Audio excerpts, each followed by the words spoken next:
저는 인민군 사단장의 침대를 매일 정리하는 당번병이었습니다. 아니, 솔직히 말하면 그냥 장군님의 첩이었죠. 하얀 피부에 키가 크다는 이유만으로 선발되어서 낮에는 술상을 차리고 밤에는 그분의 침실로 불려가야 했습니다. 그런데 제가 오늘 여러분께 보여드릴 이 피 묻은 하얀 천은요, 장군님 것이 아닙니다. 이건 제 절친이었던 순이가 피를 토하며 죽어가던 날 제가 그 아이 입을 닦아준 천이거든요. 순이는 항생제 알약 딱 한 알만 있었어도 살 수 있었습니다. 그런데 그날 밤 복수를 위해 장군님 금고를 열었을 때요, 저는 그 자리에서 주저앉고 말았습니다. 달러 뭉치보다 더 충격적인 게 금고 안에 가득했으니까요. 도대체 그 안엔 뭐가 들어있었던 걸까요? 잠시 구독과 좋아요 한 번씩 눌러주시면 매일 새로운 감동적인 탈북 이야기를 만나보실 수 있습니다. 이 이야기에 대한 여러분의 생각을 댓글로 남겨주세요. 지금부터 19살 여군이 목숨을 걸고 국경을 넘어야 했던 그 처절한 복수의 기록을 시작합니다. 저는 그야말로 운이 좋은 여군이었습니다. 신병훈련소에서 키 재고 얼굴 보던 날 제 키가 168cm로 나오니까 조교들 눈빛이 달라지더라고요. 보통 북한 여자들이 150cm 초반인데 비해서 저는 유난히 컸고 피부도 남들보다 하얀 편이었거든요. 그게 제 인생을 완전히 바꿔놨습니다. 훈련소 수료식 다음 날 저는 최전방 5군단 사단장 당번병으로 발탁됐습니다. 입대할 때 어머니가 그러시더라고요. 입 하나 덜어서 집안 살림에 보탬이 되라고. 그런데 당번병이 되고 나니까 오히려 제가 집에 쌀이랑 기름을 보낼 수 있게 됐으니 어머니 말씀이 맞았던 셈이죠. 제 일상은 다른 여군들이 부러워 죽을 정도였습니다. 우선 사단장 사택에는 24시간 온수가 나왔어요. 보일러실에서 직접 끓인 물이 파이프를 타고 올라오는 구조였는데 한겨울에도 뜨거운 물로 샤워를 할 수 있다는 건 정말 상상도 못할 특권이었거든요. 일반 병사들 막사에는 수도꼭지 자체가 얼어붙어서 겨울이면 눈을 녹여 세수를 해야 했으니까요. 식사도 완전히 달랐습니다. 일반 병사들이 강냉이밥에 소금국을 먹을 때 저는 사단장님 식탁에 차릴 음식을 미리 맛을 보는 명목으로 먹을 수 있었어요. 하얀 쌀밥에 돼지고기 김치찌개, 계란찜, 그리고 가끔은 중국산 사과까지. 제가 당번병이 된 첫 달에 체중이 4kg이나 늘었을 정도였습니다. 제주 업무는 이랬습니다. 아침 5시 30분에 기상해서 사단장님 집무실과 침실을 청소하고 군복을 다림질해서 옷장에 정렬해 두는 거였어요. 그 다음엔 식당 취사병들이 준비한 아침상을 사단장님 식탁에 옮겨놓고 식사 중에는 옆에 서서 물을 따르거나 반찬을 더 가져다 드리는 일을 했습니다. 오전에는 집무실 서류를 정리하고 오후에는 사단장님이 낮잠 주무실 때 침대 시트를 갈아 끼우고 베개 커버를 빨았죠. 그런데 진짜 특별한 건 따로 있었습니다. 사단장님 책상 서랍 맨 아래에는 남한에서 넘어온 USB 메모리가 몇 개 숨겨져 있었거든요. 사단장님이 출장 가신 날 저는 몰래 그걸 꺼내서 사택 거실에 있는 중국산 노트텔 TV에 꽂아봤습니다. 화면에 나온 건 남한 드라마였어요. 겨울연가라는 드라마였는데 거기 나오는 여자 주인공이 입은 하얀 코트랑 목도리가 너무 예뻐서 너클 놓고 봤던 기억이 납니다. 그 드라마를 보면서 생각했죠. 저 세상엔 정말 저렇게 사는 사람들이 있을까. 하지만 겉으로 보이는 화려함과 달리 제 속은 늘 불안으로 가득했습니다. 왜냐하면 당번병이라는 건 결국 사단장님의 개인 소유물이나 마찬가지였거든요. 낮에는 청소부, 밤에는 그분의 침실로 불려가는 존재. 처음엔 거부했습니다. 그랬더니 사단장님이 차갑게 말씀하시더라고요. 내가 이 자리를 싫어하면 언제든 탄광으로 보내줄 수 있다고. 그 말을 듣는 순간 저는 제 운명을 받아들였습니다. 그래도 제겐 버팀목이 하나 있었습니다. 바로 제 동기 박순이었어요. 순이는 저랑 같은 날 입대해서 똑같이 신병훈련을 받았는데 키 재던 날 148cm가 나왔거든요. 게다가 얼굴도 그리 예쁜 편이 아니었고요. 그래서 순이는 당번병 선발에서 떨어지고 대신 최전방 갱도 건설 현장에 배치됐습니다. 갱도 건설이 얼마나 고된 노동인지는 다들 아실 겁니다. 남자 병사들도 3개월이면 몸이 망가진다는 그곳에 순이 같은 여자애가 투입된 거예요. 곡괭이를 들고 바위를 깨고 흙을 파고 시멘트 부대를 날라야 했습니다. 한 달에 한 번씩 당번병들이 모여서 회의를 할 때면 저는 순이를 만날 수 있었는데요. 볼 때마다 순이 손은 더 거칠어져 있었고 얼굴은 더 까맣게 그을려 있었습니다. 그럴 때마다 저는 사단장님 사택에서 몰래 사탕이나 비스킷을 훔쳐서 순이 주머니에 쑤셔 넣어줬어요. 순이는 그걸 받으면서도 부러운 눈으로 저를 쳐다보며 말하곤 했습니다. 영화야, 너는 정말 공주님 같다고. 피부도 하얗고 손도 곱고 매일 따뜻한 데서 자고 밥도 잘 먹는다고. 하지만 순이는 몰랐습니다. 제가 밤마다 사단장님 방으로 불려갈 때마다 느끼는 그 수치심과 공포를요. 겉으로는 공주처럼 보일지 몰라도 실제로는 언제든 버려질 수 있는 장난감에 불과하다는 걸요. 그래도 저는 버텼습니다. 이 자리를 지키면 적어도 탄광이나 갱도로는 안 가니까요. 그리고 가끔씩이라도 순이한테 먹을 걸 줄 수 있으니까요. 그게 제가 그 지옥 같은 일상을 견딜 수 있었던 유일한 이유였습니다. 그런데 그해 겨울, 제 작은 위안마저 산산조각 나는 일이 벌어졌습니다. 혹독한 추위와 노동에 시달리던 순이가 어느 날 갑자기 쓰러진 겁니다. 그해 겨울은 유난히 혹독했습니다. 12월 중순부터 영하 30도를 오르내리는 날씨가 계속됐고 갱도 건설 현장은 그야말로 지옥이었다고 들었습니다. 남자 병사들도 동상으로 발가락이 썩어 들어가는데 순이 같은 왜소한 여자애가 그 추위를 견딜 리가 없었죠. 한 달에 한 번 있는 당번병 회의 날 저는 순이를 기다렸습니다. 이번엔 사단장님 사택에서 몰래 빼돌린 군용 양말 2켤레랑 손난로를 준비해뒀거든요. 그런데 회의실 문이 열리고 순이가 들어왔을 때 저는 깜짝 놀랄 수밖에 없었습니다. 순이의 얼굴이 완전히 달라져 있었어요. 원래 통통했던 볼살은 다 빠져서 광대뼈가 툭 튀어나와 있었고 입술은 갈라져서 피딱지가 앉아 있었습니다. 무엇보다 눈빛이 이상했어요. 초점이 흐릿하고 제가 손을 흔들어도 한참 뒤에야 알아보는 것 같았거든요. 마치 영혼이 반쯤 빠져나간 사람 같았습니다. 회의가 끝나고 저는 순이를 화장실로 끌고 갔습니다. 그리고 준비해간 양말과 손난로를 쥐어주려고 했는데요. 순이가 갑자기 기침을 하기 시작하는 겁니다.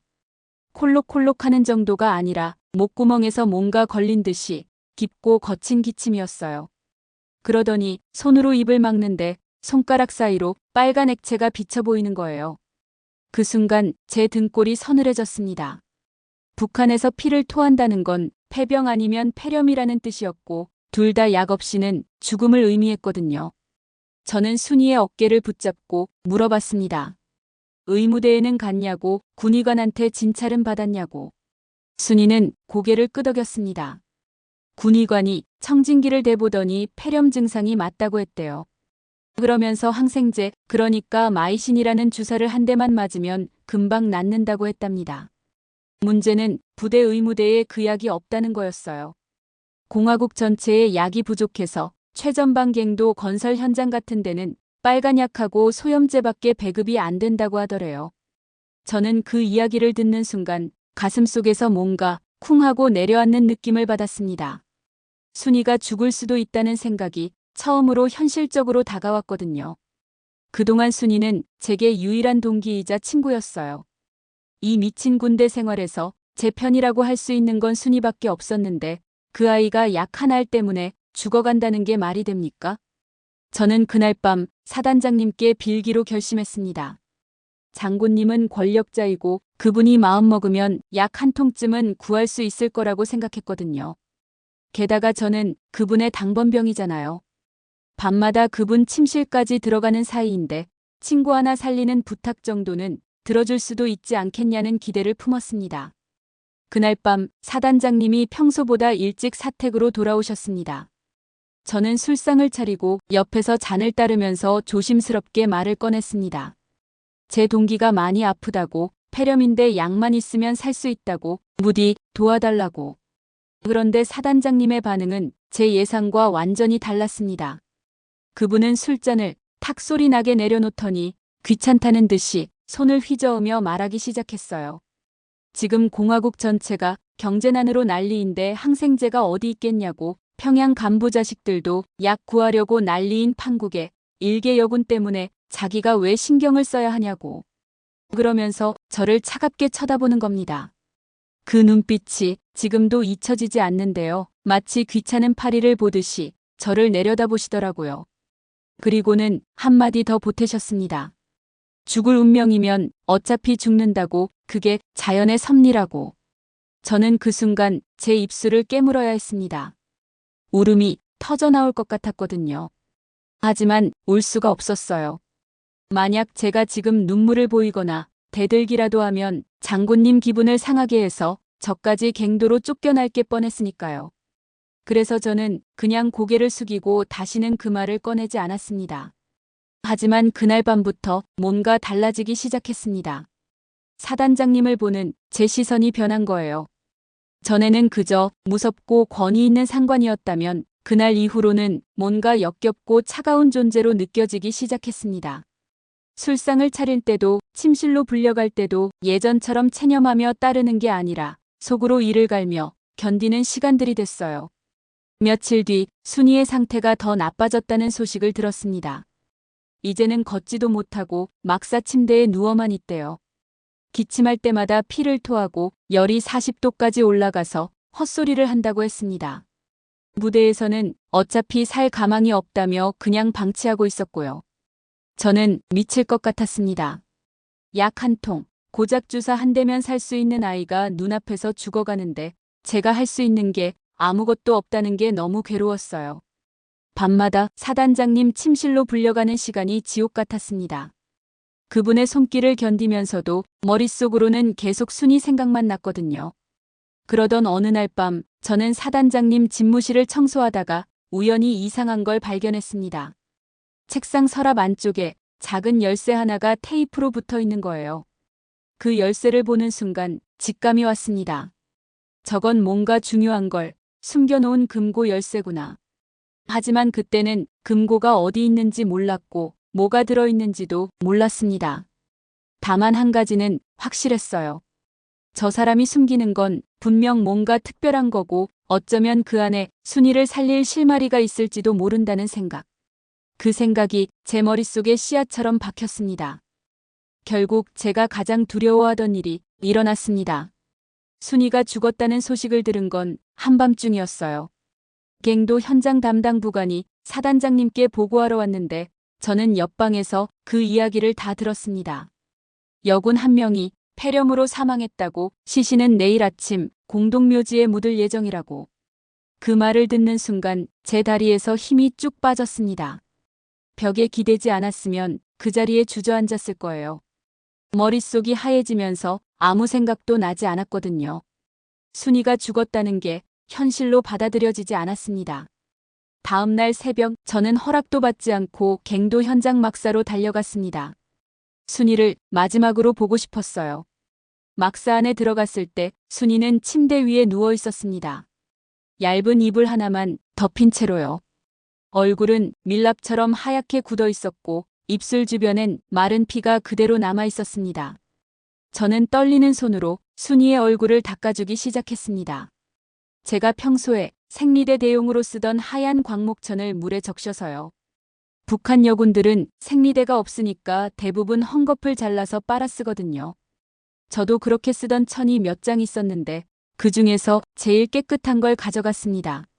순이의 입 주변을 닦는데 하얀 천이 점점 붉게 물들어갔어요. 피가 묻어서요. 그 모습을 보는 순간 제 눈에서도 눈물이 주르륵 흘러내렸습니다. 제가 할 수 있는 건 죽은 친구의 얼굴을 닦아주는 것밖에 없다는 게 너무 비참했거든요. 순이 옆에 있던 동료 여군이 말해줬습니다. 순이가 죽기 직전까지 계속 엄마를 불렀대요. 열이 펄펄 끓으면서도 정신이 혼미한 상태에서 엄마 엄마 하고 중얼거렸다고.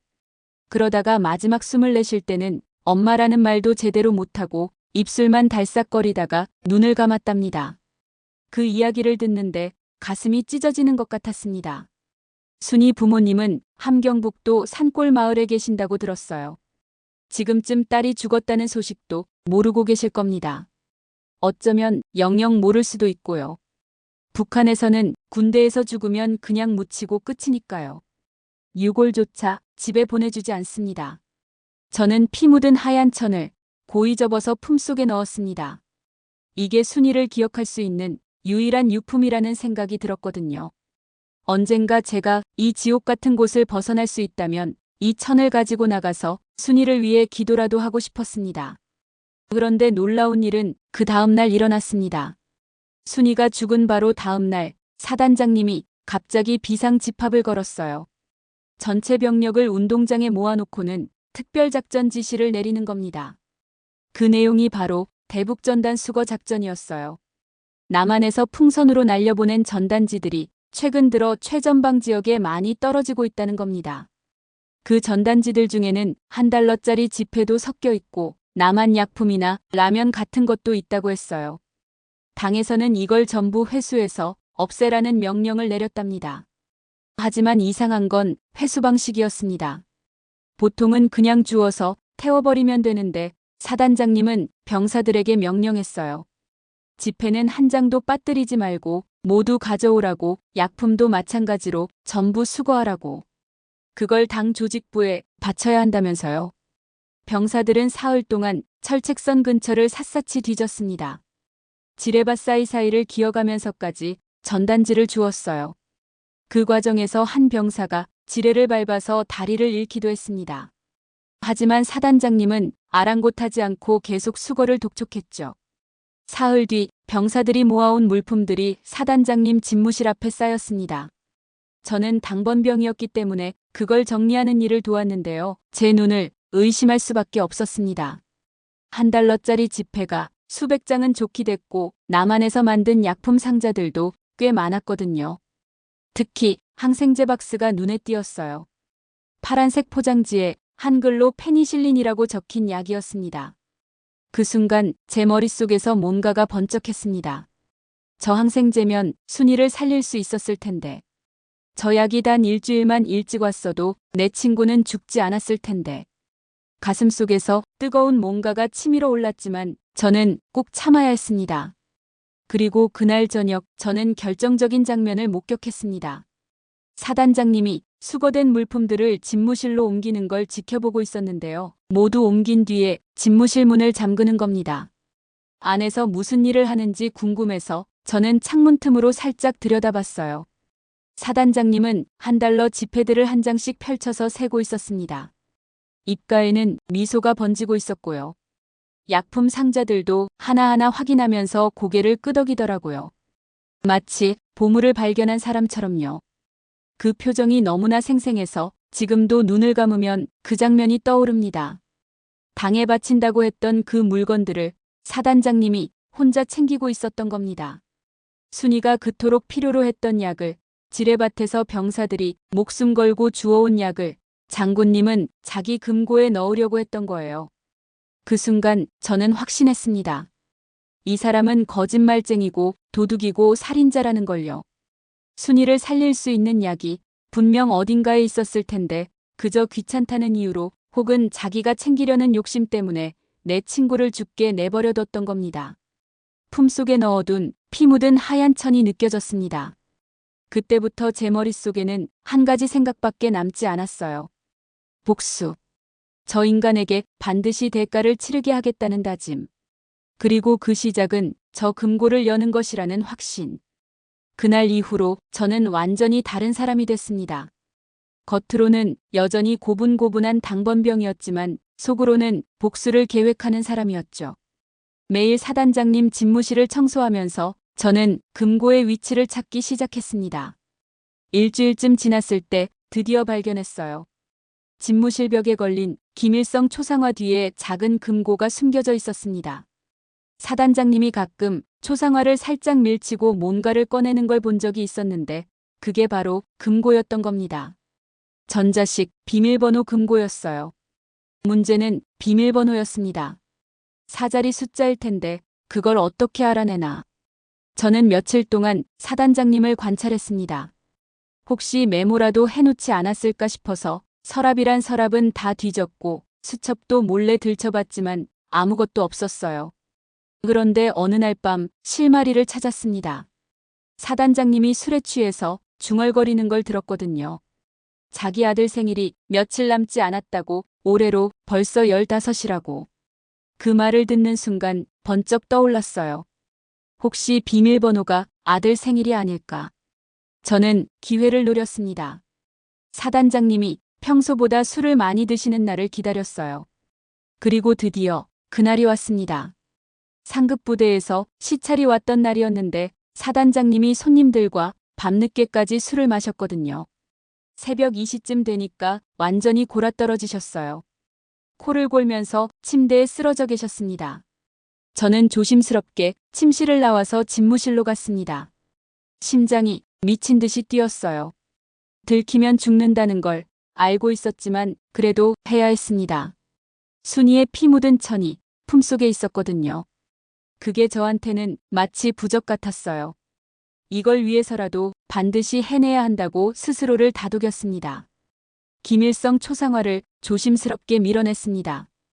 뒤에 금고가 드러났어요. 검은색 전자식 금고. 숫자판이 희미하게 빛나고 있었습니다. 저는 떨리는 손으로 사단장님 아들 생일을 눌러봤어요. 0415. 4월 15일. 삐빅하는 소리와 함께 빨간불이 들어왔습니다. 틀렸다는 뜻이었죠. 식은땀이 등줄기를 타고 흘렀습니다. 다시 생각해봤어요. 혹시 순서를 바꿔서 1504. 다시 눌렀습니다. 삐빅 철컥. 이번엔 초록불이 들어오면서 잠금장치가 풀리는 소리가 났습니다. 성공한 겁니다. 저는 숨을 죽이고 금고 문을 천천히 열었어요. 손이 너무 떨려서 손잡이를 제대로 잡기도 힘들었거든요. 금고 문이 완전히 열렸을 때 저는 그 자리에 주저앉을 뻔했습니다. 제일 먼저 눈에 들어온 건 $1 지폐 뭉치였어요. 고무줄로 묶인 돈다발이 5뭉치는 좋게 됐습니다. 한 뭉치에 100장씩만 잡아도 $500인데 그게 5뭉치니까 얼마나 큰 돈인지 상상이 되시나요? 북한 돈으로 따지면 평생 벌어도 모을 수 없는 금액이었습니다. 하지만 진짜 충격은 그 다음이었습니다. 돈다발 옆에 남한 약품 상자들이 빼곡하게 쌓여 있었거든요. 파란색 페니실린 박스, 빨간 십자가 표시가 된 소염제 상자, 그리고 제가 찾던 바로 그 약. 항생제 마이신 주사가 든 박스였습니다.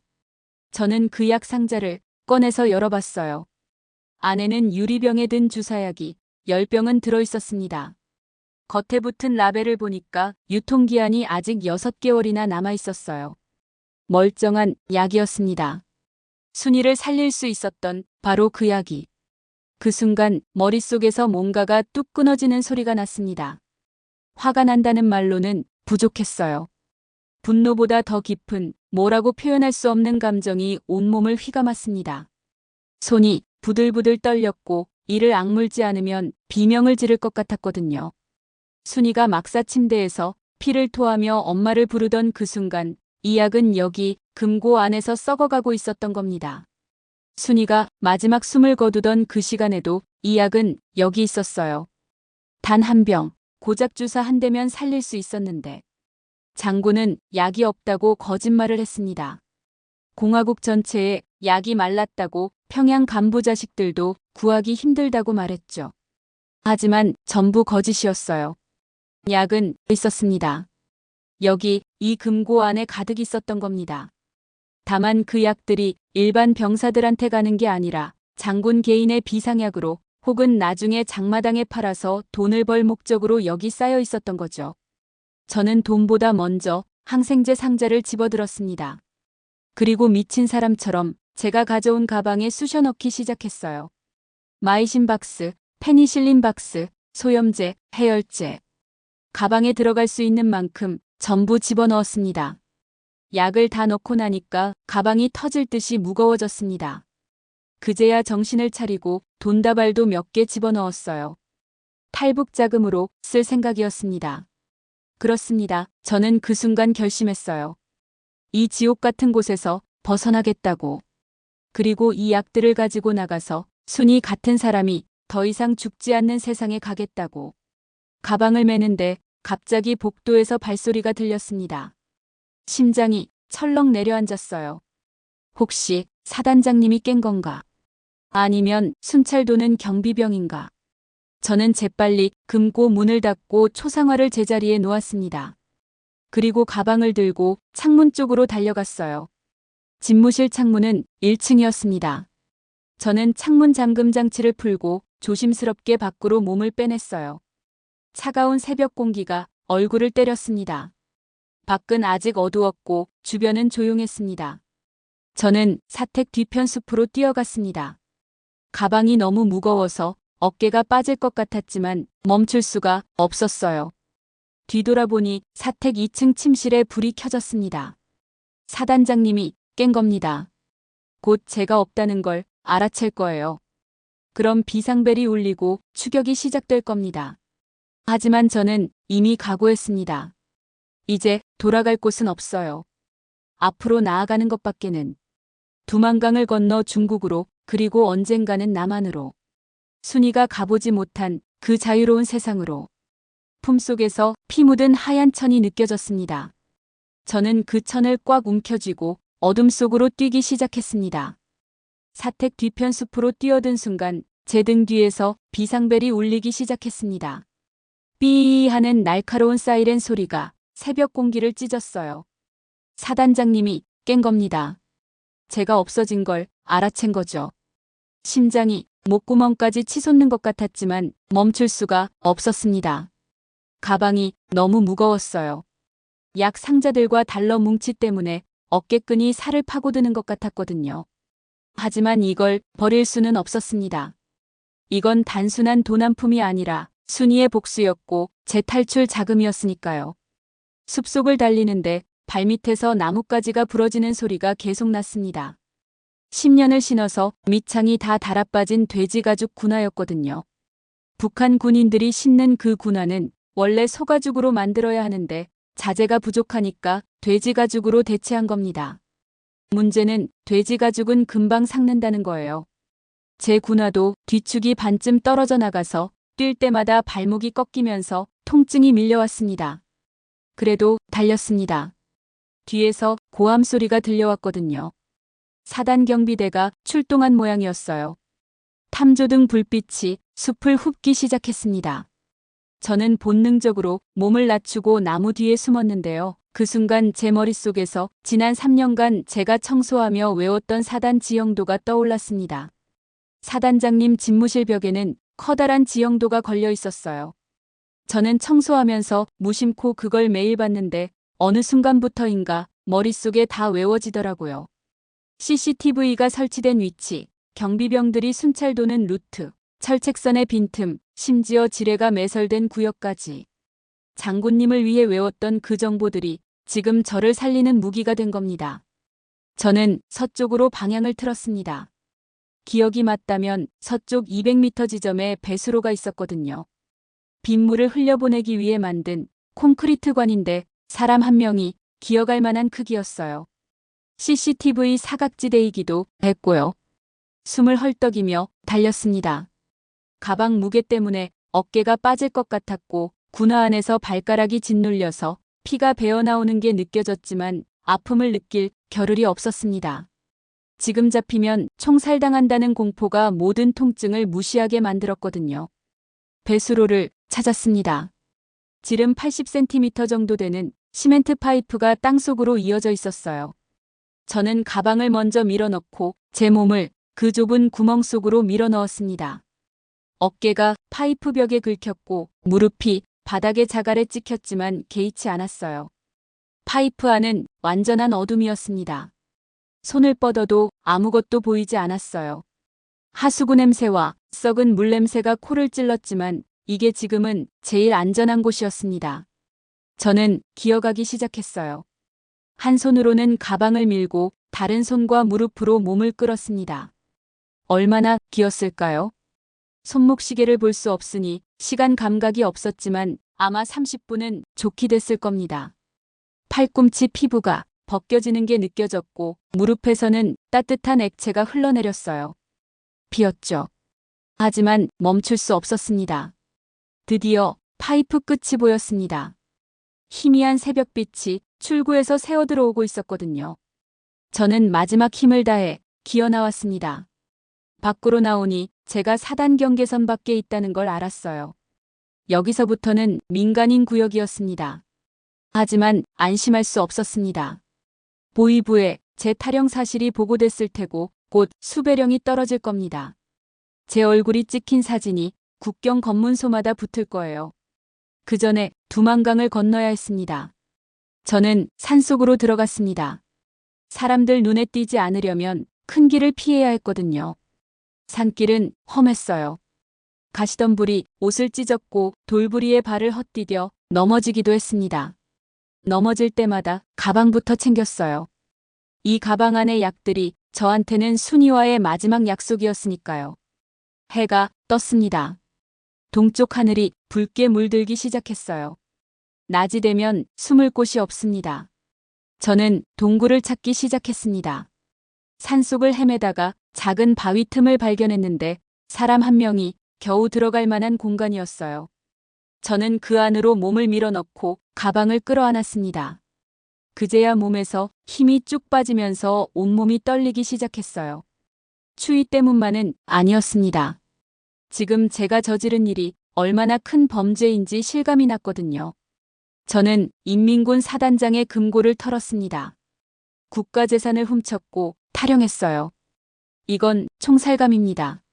만약 잡히면 고문당하고 가족들도 연좌제로 수용소에 끌려갈 겁니다. 어머니와 동생들이 제 때문에 평생 죄수로 살아야 한다는 생각에 가슴이 미어지는 것 같았습니다. 하지만 돌아갈 수는 없었어요. 이미 돌아갈 곳은 없었으니까요. 앞으로 나아가는 것밖에는 선택지가 없었습니다. 동굴 안에서 하루를 보냈습니다. 밖에서는 가끔 사람 목소리가 들렸어요. 수색대인지 일반 주민인지 알 수 없었지만 저는 숨도 크게 쉬지 않고 꼼짝 않고 있었습니다. 배가 고팠지만 먹을 게 없었어요. 가방 안에는 약과 돈만 있었거든요. 해가 지고 어둠이 내렸습니다. 저는 다시 움직이기 시작했어요. 밤에만 이동하고 낮에는 숨는 야행성 동물 같은 생활이 시작된 겁니다. 이틀째 밤 저는 작은 마을을 지나가다가 텃밭을 발견했습니다. 배추랑 무가 심어져 있었어요. 저는 남의 밭인 줄 알면서도 배추 한 포기를 뽑았습니다. 도둑질이었죠. 하지만 배고픔을 견딜 수가 없었어요. 배추를 우적우적 씹어먹는데 입안에서 흙맛이 났습니다. 씻지 않은 배추라 흙이 그대로 묻어 있었거든요. 하지만 그게 그렇게 맛있을 수가 없었어요. 며칠을 굶었던 몸이 음식을 받아들이면서 조금씩 기운이 돌았습니다. 사흘째 되던 날 군화가 완전히 망가졌습니다. 뒤축이 아예 떨어져 나가고 앞코 부분도 찢어졌어요. 발바닥에는 물집이 잡히고 터지고 다시 잡히기를 반복했습니다. 양말은 진작에 피로 흠뻑 젖어 있었고요.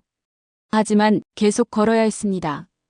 지도상으로 두만강까지는 아직 50km는 더 가야 했거든요. 저는 군화끈을 꽉 조여매고 다시 걷기 시작했어요. 발에서 찌릿찌릿한 통증이 올라왔지만 이건 아무것도 아니었습니다. 순이가 폐렴으로 죽어갈 때 느꼈을 고통에 비하면요.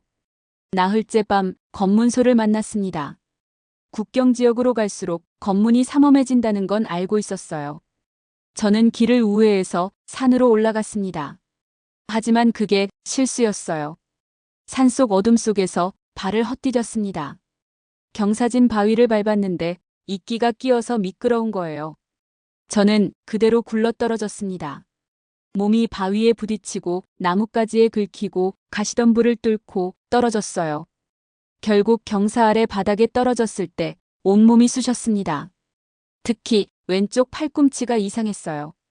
움직이려고 하면 찌릿한 통증이 뼛속까지 파고들었거든요. 아마 금이 갔나 봅니다. 하지만 정말 다행인 건 가방이 무사했다는 겁니다. 떨어지는 동안에도 저는 가방을 놓지 않았거든요. 가방을 열어서 확인해 보니 약 상자들은 멀쩡했어요. 달러 뭉치도 그대로였고요. 저는 이를 악물고 일어섰습니다. 왼팔은 거의 쓸 수 없는 상태였지만 오른팔과 다리는 멀쩡했으니 계속할 수 있었어요. 가방을 오른쪽 어깨에만 메고 다시 걷기 시작했습니다. 닷새째 되던 새벽 드디어 강물 소리가 들렸습니다. 두만강이었어요. 저는 숲 사이로 조심스럽게 다가가서 강을 내려다봤습니다. 강폭은 생각보다 넓었습니다. 아마 50m는 좋게 되는 것 같았어요. 게다가 물살이 세 보였습니다. 겨울이라 수량이 많지는 않았지만 그래도 한 손으로 헤엄치기에는 버거워 보였거든요. 하지만 선택의 여지가 없었습니다. 저강 건너편이 중국이고 중국만 넘어가면 일단 북한 군인들의 소나기에서는 벗어나는 겁니다. 저는 강가로 내려가기 전에 잠시 멈춰 섰습니다. 그리고 품속에서 피 묻은 하얀 천을 꺼냈어요. 순이의 천. 저는 그걸 꼭 쥐고 속으로 말했습니다. 순이야, 나 이제 건너간다. 너도 나랑 같이 가자. 강가로 내려가는데 발밑에 자갈이 바스락거렸습니다. 최대한 조심스럽게 걸었지만 망가진 군화로는 소리를 완전히 죽일 수가 없었어요. 한 걸음 한 걸음 내디딜 때마다 심장이 두근거렸습니다. 혹시 경비병이 들을까 봐요. 강둑에 거의 다 내려왔을 때 왼쪽 50m쯤 떨어진 곳에서 불빛이 보였습니다. 손전등이었어요. 국경, 경비대였습니다. 저는 재빨리 몸을 낮췄습니다. 갈대숲 뒤에 숨어서 숨을 죽였어요. 경비병은 둘이었습니다. 손전등을 이리저리 비추며 강변을 순찰하고 있었어요. 한 명은 덩치가 큰 남자였고 다른 한 명은 좀 마른 체구였습니다. 둘 다 총을 메고 있었고요. 저는 갈대 사이에서 그들이 지나가기를 기다렸습니다. 온몸이 바들바들 떨렸어요. 추위 때문만은 아니었습니다. 공포였죠. 저 사람들한테 들키면 바로 총에 맞아 죽거나 아니면 끌려가서 고문당할 테니까요. 경비병들이 천천히 걸어가고 있었습니다. 손전등 불빛이 제가 숨은 갈대숲을 향해 다가왔어요. 10m, 5m, 3m. 저는 숨도 쉬지 않고 가만히 있었습니다. 심장 뛰는 소리가 너무 커서 저 사람들한테 들릴 것 같았거든요. 손전등 불빛이 제 머리 위 갈대를 비쳤습니다. 그 순간 저는 눈을 질끈 감았어요. 들킨 건가? 끝난 건가? 머릿속이 하얘졌습니다. 하지만 경비병들은 그냥 지나쳤습니다. 불빛이 점점 멀어졌어요. 저는 그제야 숨을 내쉬었는데 너무 오래 참았던 탓인지 숨이 떨리면서 나왔습니다. 경비병들이 50m쯤 멀어졌을 때 저는 다시 움직이기 시작했습니다. 이번에는 반대 방향으로, 그러니까 경비병들이 지나온 쪽으로 갔어요. 그쪽이 당분간은 안전할 테니까요. 강가에 도착했습니다. 물은 생각보다 훨씬 차가워 보였어요. 수면에서 아지랑이 같은 게 피어오르고 있었는데 그건 물이 차가워서 수증기가 생기는 거였거든요. 손을 담가보니 얼음장 같았습니다. 손가락 끝이 순식간에 저려왔어요. 하지만 망설일 시간이 없었습니다. 곧 경비병들이 돌아올 테고 해가 뜨기 전에 건너야 했으니까요. 저는 가방을 다시 한번 확인했습니다. 지퍼를 완전히 잠그고 어깨끈을 최대한 조였어요. 그리고 군화를 벗었습니다. 군화는 물을 먹으면 무거워져서 헤엄칠 때 방해가 되거든요. 게다가 이미 망가진 군화였으니 버려도 상관없었습니다. 양말도 벗었어요. 맨발이 됐을 때 강가의 자갈이 발바닥에 박혔지만 이 정도 통증은 참을 만했습니다. 저는 가방을 머리 위로 들어올렸습니다. 왼팔은 다쳐서 힘이 없었지만 억지로 힘을 줘서 가방 끈을 움켜잡았어요. 항생제 상자가 젖으면 안 됐거든요. 순이의 복수이자 제 미래인 그 약들을 저는 반드시 지켜내야 했습니다. 한 발을 강물에 담갔습니다. 차가움이 발목을 타고 올라왔어요. 뼛속까지 시린 느낌이었습니다. 무릎까지 들어갔을 때는 다리의 감각이 없어지기 시작했고요. 허리까지 물이 차올랐을 때 발밑의 바닥이 느껴지지 않았습니다. 경사가 급해진 거예요. 저는 한 손으로 물장구를 치기 시작했습니다. 오른손으로만 헤엄쳐야 했는데 가방은 머리 위로 치켜든 채로요. 물살이 생각보다 셌습니다. 몸이 하류 쪽으로 떠밀려 내려갔어요. 오른팔로 필사적으로 물을 저었지만 한 손으로는 역부족이었습니다. 게다가 옷이 물을 머금어서 무거워졌고 그 무게가 저를 아래로 끌어당겼어요. 물이 입으로 들어왔습니다. 강물 맛은 흙맛이 났고 뭔가 비릿한 맛도 섞여 있었어요. 기침이 나오려고 했지만 참았습니다. 기침하면 물을 더 먹을 테니까요. 팔이 너무 아팠습니다. 오른팔은 계속 물을 저어야 했고 왼팔은 가방을 들고 있어야 했는데 다친 팔로 무거운 가방을 버티는 게 지옥 같았어요. 어깨 관절이 빠질 것 같았고 팔꿈치에서는 뼈가 갈리는 듯한 통증이 쏴하고 퍼졌습니다. 하지만 놓을 수 없었어요. 이 가방 안에는 순이가 살 수 있었던 약이 제가 목숨 걸고 훔쳐온 증거가 들어 있었으니까요. 이걸 잃으면 순이의 죽음이 아무 의미도 없어지는 겁니다. 강 한가운데쯤 왔을 때 뒤에서 고함 소리가 들렸습니다. 경비병들이 저를 발견한 거예요. 돌아보니 강둑에서 손전등 불빛이 저를 향해 있었습니다. 그리고 그 옆에 총구가 보였어요. 그 순간 머릿속이 하얘졌습니다. 죽는구나. 이제 끝이구나. 그런 생각이 스쳤어요. 하지만 동시에 다른 생각도 들었습니다. 여기서 죽더라도 강 건너편 중국 땅에서 죽고 싶다고. 저는 더 미친 듯이 팔을 저었습니다. 오른팔에서 근육이 찢어지는 것 같았지만 개의치 않았어요. 다리도 최대한 차올렸습니다. 발가락 끝이 저려서 감각이 없었지만 그래도 움직였어요. 경비병들이 뭔가 소리치고 있었습니다. 무슨 말인지는 들리지 않았어요. 물소리와 제 심장 뛰는 소리 때문에요. 하지만 총을 겨누고 있다는 건 확실히 보였습니다. 저는 그때 결정을 내렸습니다. 가방에서 달러 뭉치를 꺼내는 거예요. 한 손으로 가방 지퍼를 열고 떨리는 손으로 돈다발 하나를 꺼냈습니다. 그리고 강둑을 향해 던졌어요. 돈다발이 공중에서 풀리면서 $1짜리 지폐들이 우르르 쏟아졌습니다. 초록색 지폐들이 바람에 날려서 사방으로 흩어졌어요. 경비병들의 손전등 불빛이 그 지폐들을 비췄습니다. 그리고 잠시 정적이 흘렀습니다. 경비병들이 돈을 보고 있었던 거예요. 북한에서 $1는 어마어마한 돈입니다. 장마당에서 쌀 몇 킬로그램을 살 수 있는 금액이거든요. 그런 돈이 수십 장씩 날아다니니까 경비병들도 당황한 모양이었어요. 저는 그 틈을 놓치지 않았습니다. 남은 힘을 다해 헤엄쳤어요. 경비병들이 돈을 주우려고 서로 다투는 소리가 희미하게 들렸습니다. 제 계획이 통한 겁니다. 하지만 완전히 안전해진 건 아니었습니다. 물속에서 뭔가가 제 다리를 스쳤어요. 나뭇가지인지 물풀인지 알 수 없었지만 순간 놀라서 발길질을 했는데 그때 쥐가 났습니다. 왼쪽 종아리에 쥐가 나면서 근육이 뭉쳐버린 거예요. 통증이 밀려왔습니다. 하지만 멈출 수가 없었어요. 쥐가 난 다리를 억지로 움직이면서 계속 헤엄쳤습니다. 입술이 파래지는 게 느껴졌고 이가 달달 부딪혔어요. 저체온증이 오고 있었던 겁니다. 정신이 흐려지기 시작했습니다. 팔을 젓는 것조차 기계적으로 느껴졌어요. 이게 꿈인지 현실인지 구분이 안 됐습니다. 순이의 얼굴이 어른거렸어요. 순이가 웃으며 손짓하고 있었습니다. 영화야, 이리 와. 여기는 따뜻해.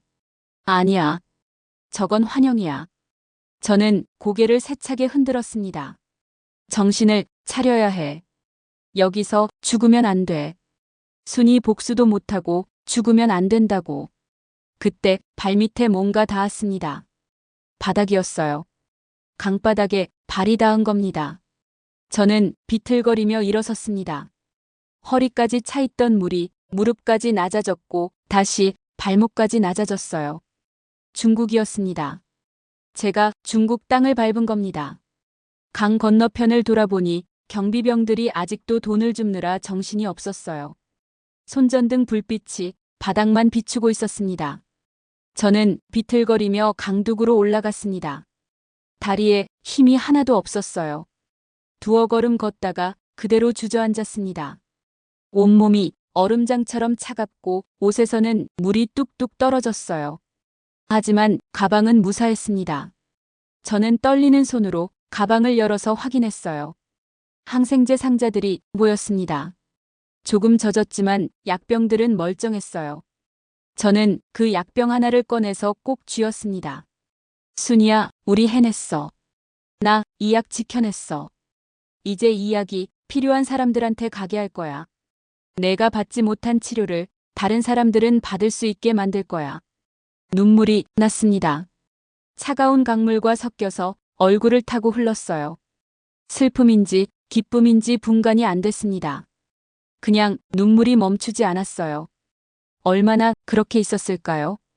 동쪽 하늘이 밝아지기 시작했습니다. 새벽이 오고 있었어요.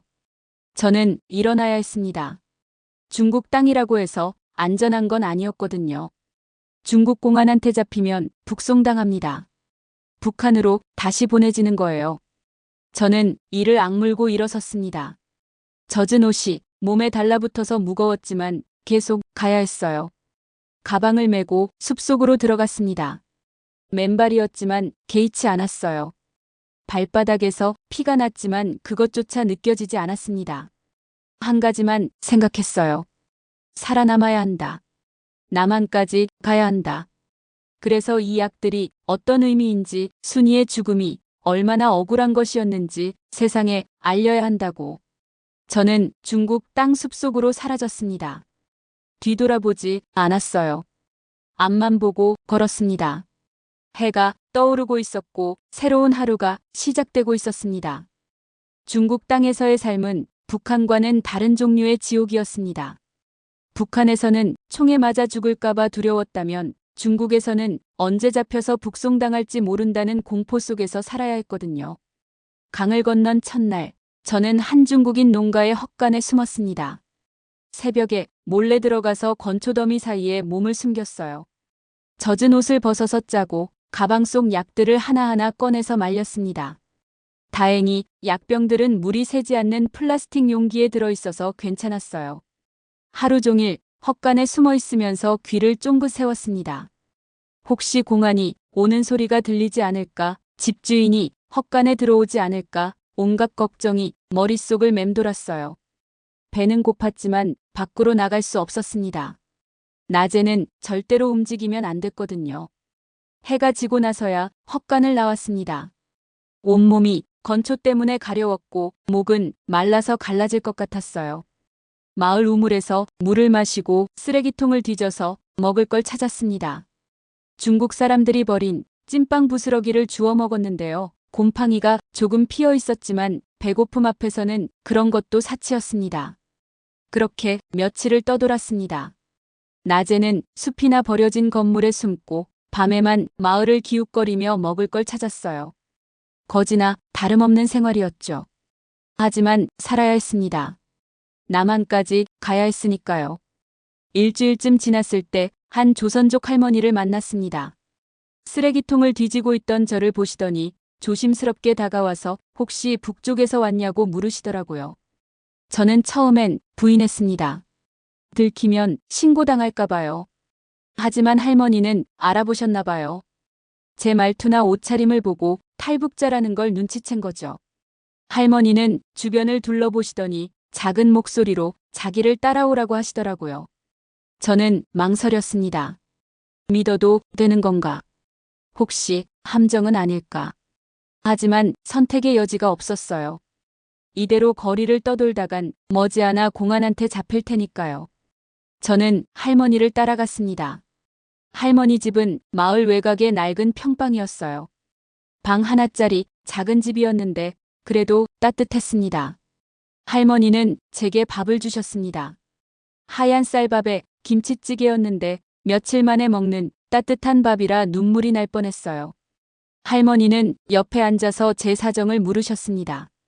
저는 조심스럽게 이야기했어요. 군대에서 탈영했다고, 남한으로 가고 싶다고. 할머니는 한숨을 쉬시더니 위험한 일이라고 하셨습니다. 중국 공안이 요즘 탈북자 단속을 강화하고 있어서 잡히면 바로 북송당한다고요. 하지만 브로커를 아는데 그 사람한테 연락해보겠다고 하시더라고요. 그날부터 저는 할머니 집 다락방에 숨어 지냈습니다. 낮에는 절대 밖에 나가지 말라고 하셨어요. 혹시라도 이웃 사람들이 보면 신고할 수 있다고요.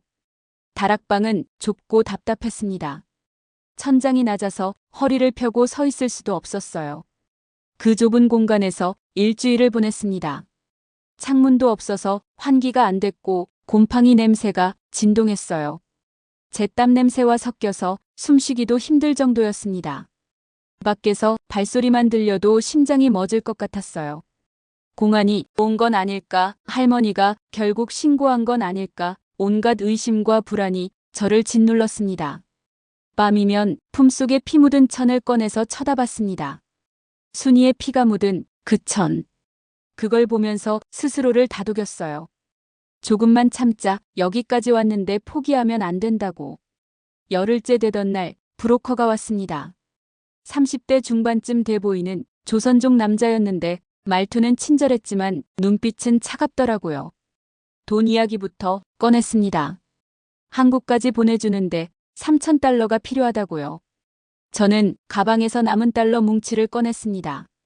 강에서 한 뭉치를 던졌지만 아직 네 뭉치가 남아 있었거든요.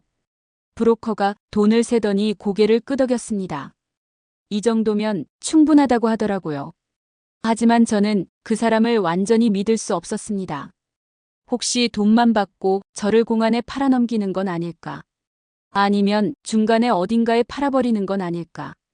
중국에서 탈북 여성들이 인신매매당한다는 이야기를 들은 적이 있었거든요. 브로커는 제 불안을 눈치챘는지 지금까지 수십 명을 남한으로 보냈다고 했습니다. 자기를 믿으라고 2주 안에 한국 땅을 밟게 해주겠다고 하더라고요. 저는 선택할 수밖에 없었습니다. 이 사람 말고는 방법이 없었으니까요. 저는 고개를 끄덕였어요. 하지만 한 가지 조건을 말했습니다. 제가 가지고 있는 가방은 절대 건드리지 말라고, 검사도 하지 말라고. 브로커가 의아한 표정으로 가방을 쳐다봤습니다. 뭐가 들었냐고 물어봤어요. 저는 대답하지 않았습니다. 그냥 이건 제 목숨보다 중요한 거라고만 말했죠. 브로커는 어깨를 으쓱하더니 알았다고 했습니다. 본인은 상관없다고, 마약이나 무기만 아니면 된다고 하더라고요. 그날 밤 저는 할머니께 인사를 드렸습니다. 목숨을 구해주셔서 감사하다고요. 할머니는 제 손을 꼭 잡으시더니 잘 가라고, 남쪽 가서 잘 살라고 하셨습니다. 할머니 눈에도 눈물이 맺혀 있었어요. 저는 브로커가 준비한 차에 탔습니다. 뒷좌석 바닥에 누워서 담요를 뒤집어 썼어요. 검문소를 통과할 때는 숨도 쉬지 않고 가만히 있어야 했습니다. 차가 덜컹거릴 때마다 심장이 쿵쾅거렸어요. 그렇게 며칠을 이동했습니다. 안전가옥에서 안전가옥으로 옮겨 다녔고 때로는 컨테이너 안에 숨어서 이동하기도 했어요. 숨이 막힐 것 같았지만 참았습니다. 그리고 드디어 브로커가 말했습니다. 내일이면 한국 대사관 직원을 만날 수 있을 거라고요. 거기서부터는 안전하다고, 대한민국 정부가 보호해 줄 거라고 하더라고요. 그 말을 듣는 순간 저는 비로소 안도의 한숨을 내쉬었습니다. 해냈구나. 정말로 해낸 거구나. 품속에서 피 묻은 천이 느껴졌습니다. 순이야, 우리 거의 다 왔어. 대한민국 땅을 밟은 건 그로부터 보름 뒤였습니다. 비행기에서 내렸을 때 인천공항에 환한 불빛이 눈을 찔렀어요. 너무 밝고 깨끗해서 마치 다른 세상에 온 것 같았습니다. 하나원이라는 곳에서 석 달을 보냈습니다. 탈북자들이 남한 사회에 적응하기 위해 교육받는 시설이라고 하더라고요. 거기서 한국말 억양 교정도 받고 자본주의 사회에 대한 공부도 했습니다. 처음 며칠은 정신이 하나도 없었어요. 모든 게 낯설었거든요. 화장실에 들어가면 물이 자동으로 나오고 변기 뚜껑이 저절로 열리고 심지어 엉덩이를 씻어주는 기능까지 있었습니다. 처음엔 고장난 줄 알았어요. 식당도 충격이었습니다. 밥과 반찬이 무제한이라는 게 믿기지 않았거든요. 먹고 싶은 만큼 퍼다 먹을 수 있다니 북한에서는 상상도 못할 일이었죠. 처음 며칠은 배가 터질 것 같을 때까지 먹었습니다. 언제 또 굶게 될지 모른다는 불안감 때문이었어요. 하나원 생활 중에도 저는 가방을 항상 곁에 두었습니다. 룸메이트가 이상하게 쳐다봤지만 저는 가방을 손에서 놓지 않았어요. 안에 든 항생제들은 여전히 제게 순이와의 약속이었고 복수의 증거였으니까요. 하나원 담당 선생님이 물어보셨습니다. 가방에 뭐가 들었냐고, 혹시 위험한 물건은 아니냐고. 저는 조심스럽게 약 상자를 꺼내서 보여드렸어요. 그리고 이야기했습니다. 제 친구가 이 약이 없어서 죽었다고, 북한에서 이 약들이 병사들한테 가지 않고 장군 금고에 썩고 있었다고.